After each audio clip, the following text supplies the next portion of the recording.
Hey, we're at Zack, one of the founders of Burley Coffee, a king roaster. Zack, please explain the masses in the simplest terms possible. What's the difference in cheap coffee and expensive coffee? The biggest difference between cheap coffee and expensive coffee is actually the harvesting and the processing. If you get the cheap coffee, which is called commodity coffee, what's served at bodegas, gas stations, things like that, are harvested by big machines. So they come in and scoop all the coffee at one time, which is not great because coffee has a long harvest season. It takes 2 or 3 months for the whole tree to ripen at different times. And so for it to be actually taste good, it has to be hand-picked. And coffee grows on these crazy mountains, have to be really, really steep. Like the really steep hills in San Francisco that are famous is not steep enough for good coffee. And so it has to be out hand-picked. And coffee trees only produce a little bit. Like a bag of coffee is a whole tree's worth per year.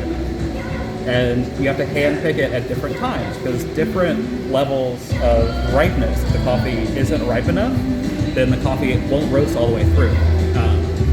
And so the coffee will taste bad. It'll taste like peanuts, it'll taste like dirt, it'll taste like lemons, all these things. So the coffee has to be hand picked. And that makes a huge difference. And so you have to pay for someone to go out and hand pick that coffee. And How do you know from the bag if it's hand-picked? There's no way to tell. You have to trust the roaster. You have to know who the roaster is, know who they're buying from, know who they're sourcing from. And even sometimes that's hard. I'm the person who buys the green coffee, and even I don't always know, so I have to talk with the importer and have to talk to them. Okay, who was your exporter? Who was your green buyer on the ground in Colombia?